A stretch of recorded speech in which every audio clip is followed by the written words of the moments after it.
Welcome to the Mycitizenagency channel. Relocating to Europe is not just about tickets, suitcases, and beautiful photos with historic streets in the background. It also requires serious financial planning, and that planning can largely determine how smoothly your first month, second month, and even your entire first year in your new home will go.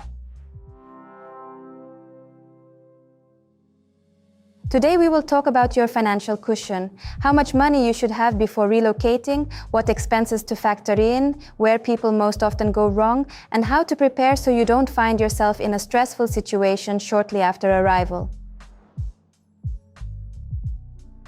A financial cushion is the amount of money that allows you to live in a new country for a certain period of time without being critically dependent on immediate income. Simply put, it's your safety reserve. Even if you already have a job, a contract, an invitation from an employer, or a plan to start a business, you'll still need money for the first few months. Why? Because in Europe, many processes take time.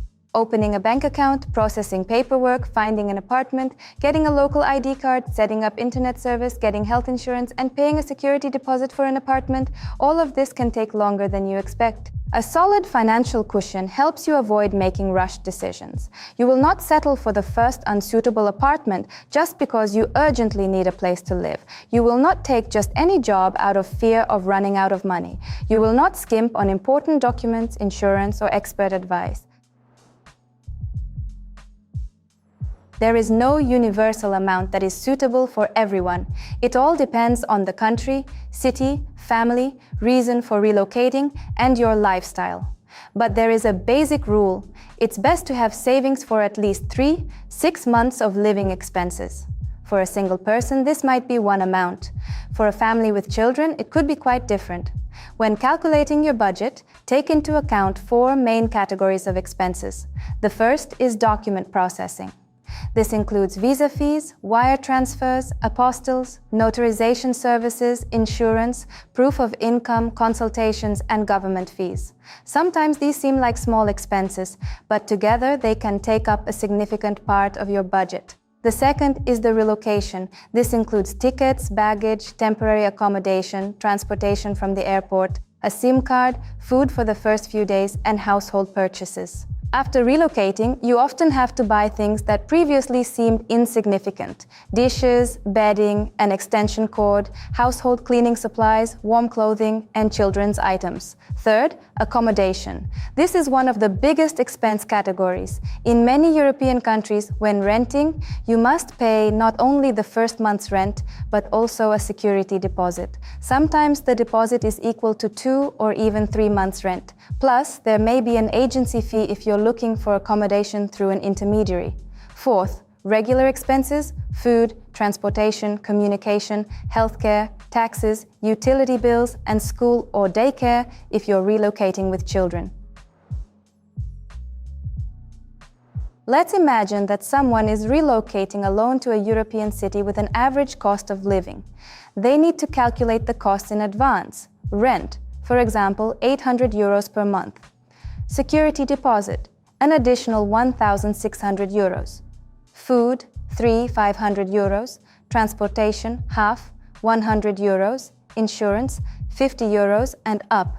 Communications and internet, about 30-60 euros. Household expenses, another 400 euros to start with. And that's just the basic level. If you add the costs of documents, tickets, temporary housing, and unexpected expenses, it becomes clear that relocating on a shoestring budget is a very risky decision. For a family, the calculations will be different. You need to factor in a larger apartment, more food, insurance for each family member, expenses for childcare, school supplies, clothing, and settling in.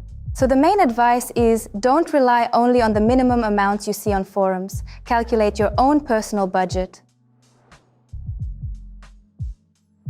The first mistake is to focus only on tickets and rent. People think the main thing is to get there and find a place to live. But the first few weeks often turn out to be the most expensive. In a new country, you don't have the stores you're used to, loyalty cards, or a sense of the local areas and prices. You end up buying a lot of things on the fly, sometimes at a higher price than planned. The second mistake is not taking into account the security deposit for housing. This is especially important. The deposit is usually returned only after you leave the apartment, provided everything is in order with the property. In other words, this amount is effectively frozen for the duration of your stay. The third mistake is expecting quick income. Even if you're a skilled professional, finding a job can take time. An employer may conduct several rounds of interviews.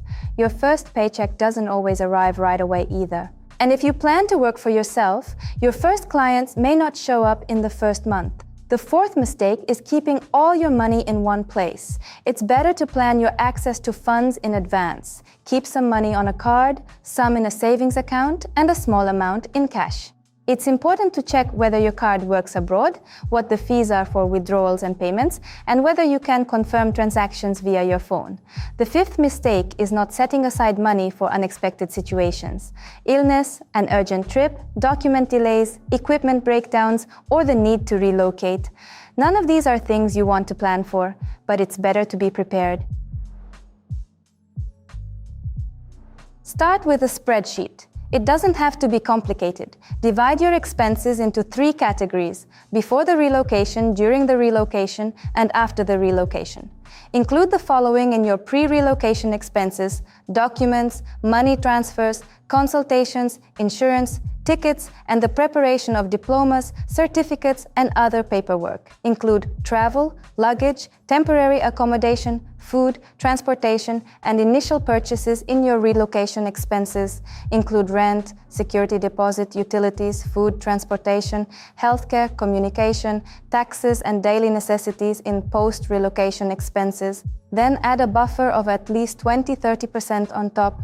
This is not extra money, but a safeguard from reality, where prices, timelines, and circumstances often differ from the initial plan.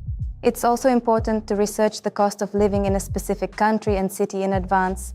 Germany, Portugal, Spain, France, Poland, the Netherlands. Prices vary everywhere, and even within a single country, expenses can differ significantly. Life in the capital and in a small town requires 2 different budgets.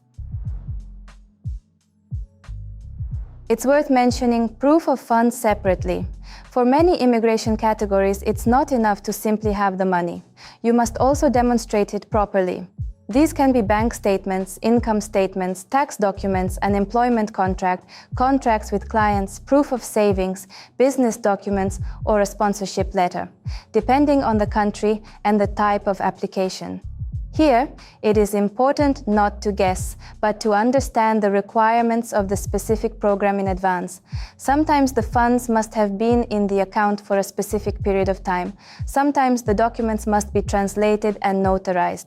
Sometimes it is important to demonstrate not only the account balance, but also regular income. Therefore, it is best to consult with specialists before submitting your documents. An error in the financial proof can lead to a delay or rejection. If your relocation is not urgent, start preparing for it several months in advance. Set a target amount and break it down into stages. For example, first, save up for documents and tickets. Next, save for the security deposit and the first month's rent. Then, save for 3 months' living expenses. After that, build an additional reserve fund. See which expenses you can cut back on right now. Postpone major purchases that aren't related to the relocation. Sell items you don't plan to take with you. Check your subscriptions, loans, and mandatory payments. Also, think about what income you can maintain after the relocation. Perhaps you can continue working remotely, find clients in advance, negotiate with your employer, or prepare a resume tailored to the European market. A financial cushion isn't just about savings, it's also about your ability to adapt quickly, understanding the job market, knowing your expenses, having your documents in order, and not wasting time after you arrive. You shouldn't bring all your money in cash. It's inconvenient and unsafe.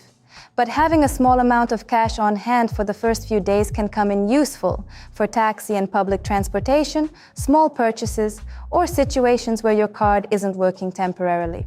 It's best to keep the bulk of your funds in a bank account or on a card that supports international payments. Check the limits, fees, app access, SIM card functionality, and transaction verification methods in advance.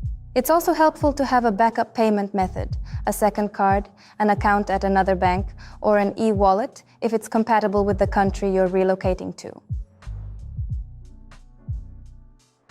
Financial preparation for relocation to Europe is not about fear, but about peace of mind.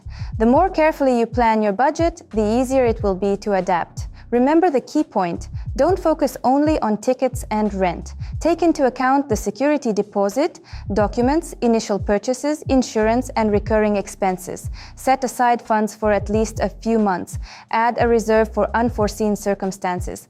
And check in advance which financial documents are required specifically for your relocation. Relocating is a big step, but with the right preparation, it becomes not a chaotic leap into the unknown, but a clear and manageable path.